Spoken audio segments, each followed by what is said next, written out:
Welcome students. आज हम कक्षा 10 जो कि रसायन विज्ञान का अध्याय सेकंड अम्ल क्षार लवण के बारे में चर्चा कर रहे थे, उसी को आगे बढ़ाते हैं।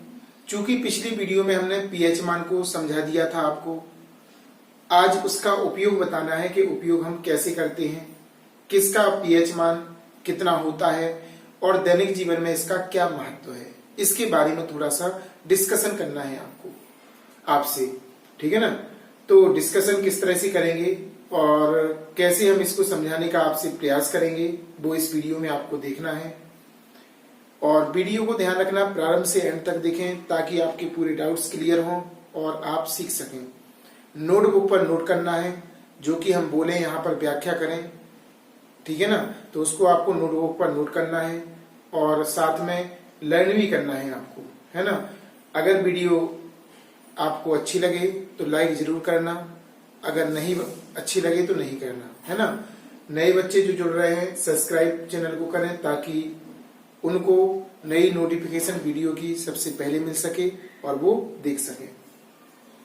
जैसे कि टॉपिक है आपका दैनिक जीवन में पीएच मान का महत्व। हम हर क्षेत्र में पीएच मान को अपने दैनिक जीवन में अनुभव कर सकते हैं।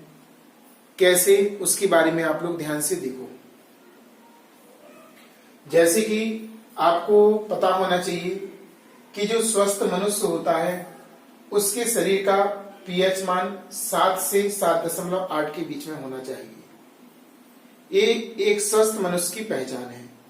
तो स्वस्थ मनुष्य के शरीर का जो तापमान वो होता, पीएच मान होता, वो 7 से 7.0 से 7.8 के बीच में होता है। एक नंबर में क्वेश्चन पूछा जाता है इस तरह से। इसके बाद बात आती है वर्षा के जल का पीएच मान। वर्षा के जल का जो पीएच मान होता है जब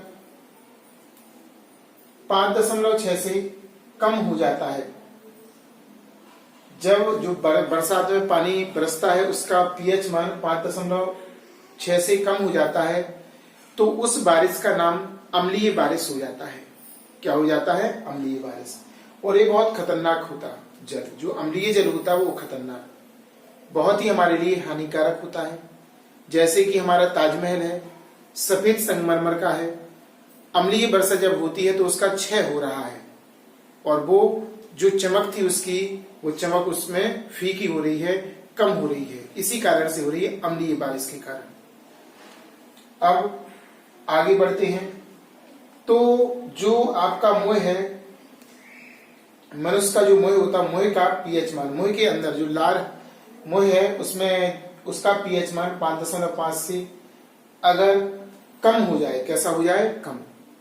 तो ऐसी स्थिति में ध्यान रखना, दांतों का इनेमल यानी कि ऊपरी परत, दांतों की जो चमक होती, ऊपरी परत होती, वो चूंकि कैल्शियम फॉस्फेट से बनी होती है, तो वो क्या होता है, धीरे धीरे अगर 5.5 से कम हो जाए पीएच मान तो उसका क्षय होना प्रारंभ हो जाता है, यानी कि टूटना प्रारंभ हो जाता है ना।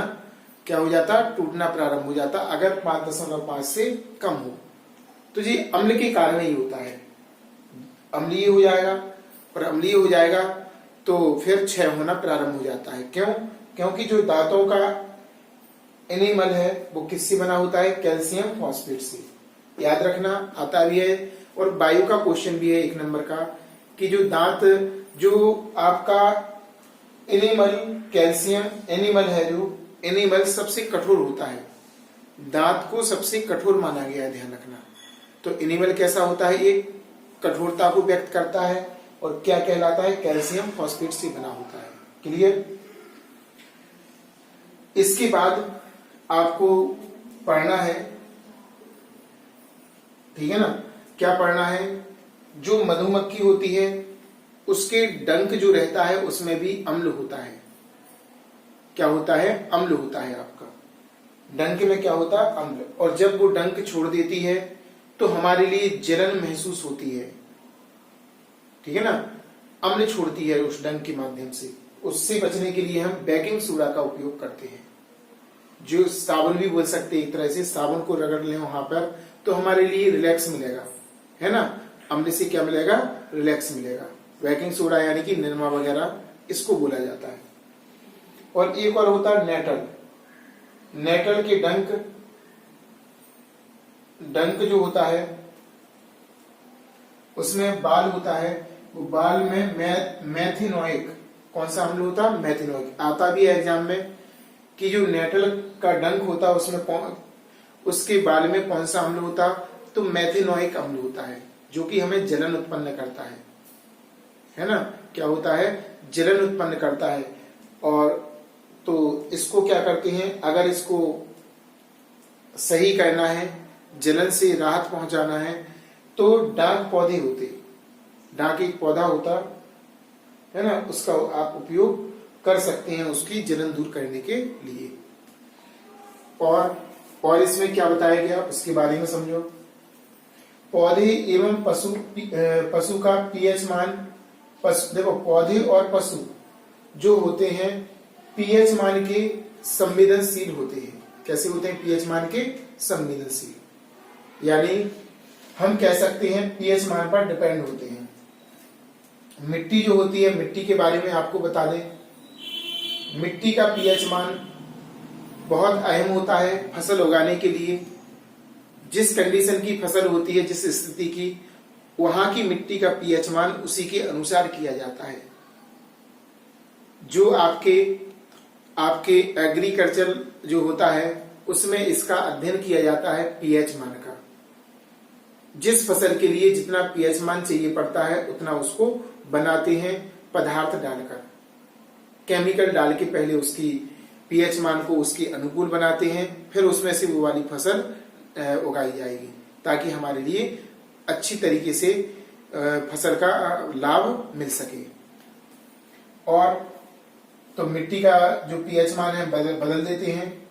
हमारे पाचन तंत्र में पीएच मान, तो जो पाचन तंत्र में क्या होता है पहले आपको बता दें। हमारी पाचन क्रिया होती है अम्ल के द्वारा। अगर हमारे पाचन पेट के अंदर अम्ल उत्पन्न ना हो तो ऐसी स्थिति में पाचन क्रिया सही नहीं होगी। लेकिन और अधिक मात्रा में अगर हो जाए तो ऐसी स्थिति में फिर पेट में जलन पड़नी पड़ती है और पेट में दर्द होने लगता है। अगर अम्ल बहुत अधिक मात्रा में उत्पन्न हो जाए, है ना, तो अम्ल बोले तो HCl, पेट का अलग होता है अम्ल, ठीक है ना। तो अम्ल उत्पन्न होता है भोजन की पाचन क्रिया में। यदि यह अधिक मात्रा में उत्पन्न हो जाए तो फिर हमें जलन उत्पन्न होने लगती है। क्या होने लगती है? जलन उत्पन्न। क्लियर। और इसको दूर करने के लिए एंटीसिड यानी कि जो टैबलेट होती है, क्षारक टैबलेट होती है। कौन सी होती है?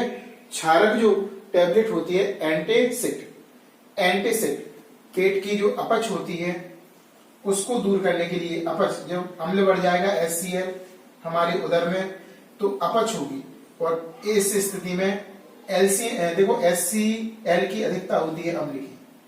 पाचन क्रिया में सहायक तो होता है, लेकिन अधिक मात्रा में अगर हो जाए तो अपच हो जाती है, दर्द होता है पेट में और जलन होने लगती है। इससे बचने के लिए हम जब डॉक्टर के पास जाते हैं तो डॉक्टर हमारे लिए एंटीसिड जो टैबलेट होती है उसको देता है, उसको खा लेते हैं तो वह अम्ल के प्रभाव को दूर कर देती है और जिससे हमें जलन और दर्द दूर हो जाता है। क्लियर हुआ? तो इस तरह से इसके बारे में हमने बताया। पशु एवं पौधों द्वारा उत्पन्न रसायनों में आत्मरक्षा, ठीक है ना। पशु और पौधों द्वारा उत्पन्न रसायनों में आत्मरक्षा यानी कि उसको सही करने के लिए भी पीएच मान का प्रयोग किया जाता है। दांत का क्षय होता है वो बता ही दिया हमने। इस प्रकार से काफी इसके इंपोर्टेंट पॉइंट हैं। अब हम आपको कुछ पीएच मान लिखेंगे जो कि आपको लर्न करना है, याद करना है। क्लियर? इसको नोट कीजिए। कुछ यहाँ पर पदार्थों के नाम के पीएच मान दिए हुए हैं, उनके बारे में हमें अच्छे से समझना है और देखना है। जैसे कि पदार्थ का नाम और इस तरफ लिखा है पीएच मान, इनको याद करना है। कभी कभी एग्जाम में पूछ लेते हैं कि इसका पीएच मान कितना होता है। आमाशय जो अपने पेट के अंदर होता है इसका मान 1.4 होता पीएच मान। कितना होता है? 1.4, यानी अम्ल होता, अम्लीय होता है वो। कैसा होता? अगर 7 से कम हो तो अम्लीय, 7 से ज्यादा हो तो क्षारीय, अगर 7 हो पीएच मान तो उदासीन होता है। नींबू का रस, नींबू आप लोग खाते हैं जी, अम्लीय है, हमारे लिए अक्सर नुकसान करता है। जो अम्ल होते हैं ध्यान रखना, पहले से अम्ल भरा हुआ है और अम्ल खा लो तो 2.5, 7 से बहुत कम है यानी अम्लीय है। टमाटर का रस जो सॉस है उसमें भी, टमाटर में ये पाया जाता है 4.1, ये भी अम्लीय है आपका, है ना। इसका पीएच मान 4.1। इसके बाद कॉफी जो पीते हैं वो थोड़ा कम अम्लीय होता, 5 इसका पीएच मान होता है 5.0। दूध का पीएच मान होता है 6.5 पीएच मान। याद रखना, जो सुबह सुबह से सबसे ज्यादा उपयोग होता है दूध का, उसका पीएच मान 6.5 होता है। रक्त आपका ब्लड है, जो ब्लड का पीएच मान आपका 7.4, और आपका लार, जो मुंह में लार होती है, जो चिकना पदार्थ निकलता है मुंह से, वो है आपका 7.4 लार होती, जो क्षारीय होती है लगभग 7 से अधिक है। जे खाना खाने से पहले 7.4, और खाना खाने के बाद लार का पीएच मान हो जाता 7.8, और बढ़ जाता है क्षारीय, ठीक है ना, 7.8। तो लार चूंकि देखो पेट में होता है अम्ल, हमारे लार में जो भोजन होता उसमें मिक्स होकर जाता है, और अम्ल क्षार अभिक्रिया करके जो अम्ल की जो आपकी क्षमता होती है उसका कम कर देता है, ताकि हमारा पेट खराब नहीं होता और जलन उत्पन्न नहीं होती है। अंडा जो है, अंडा भी आपका क्षारीय है, 7.8 पीएच मान होता है। कितना होता? 7.8। इसके बाद टूथपेस्ट जो अपन मंजन करते हैं सुबह से, वो भी आपका क्षारीय होता है। कैसा होता है? क्षारीय। उसका मान बहुत ज्यादा क्षारीय होता, 8.4 पीएच मान होता उसका, 7 से अधिक होता है 8.4।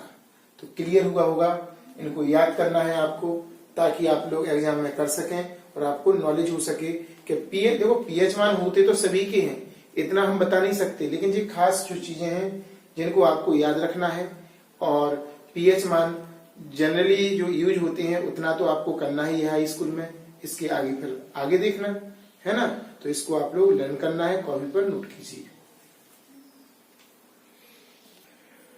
यहाँ पर एक चीज और बताते हैं आपको, पीएच मान कैसे ज्ञात किया जाता है उसके बारे में, है ना। चूंकि दिया तो नहीं है लेकिन फिर भी हम बता देते हैं। पीएच मान, अगर किसी का हमें पीएच मान निकालना हो तो माइनस लॉग आधार 10 पर H प्लस आयनों की सांद्रता, ये होता है आपका पीएच मान ज्ञात करने का फॉर्मूला। किसका? पीएच मान ज्ञात करने का फॉर्मूला, है ना। इसके बाद एक सूत्र और होता, H प्लस आयनों की सांद्रता इंटू OH माइनस आयनों की सांद्रता equal 1 into 10 to the power minus 14। एक सूत्र ये होता, इससे अपन OH माइनस आयनों की संख्या ज्ञात कर लेते हैं, है ना। OH माइनस आयनों की संख्या क्या कर लेते हैं? ज्ञात कर लेते हैं। तो इस तरह से दो फॉर्मूले ये वाले लर्न करना है आपको। नेक्स्ट इससे आगे बहुत ही अच्छा टॉपिक आने वाला है आपका, इसी में है, चूंकि कुछ पदार्थों के बारे में आपको पढ़ना है, कैसे बनते हैं, क्या क्या कर सकते हैं, कहाँ इनका उपयोग होता है। क्लियर?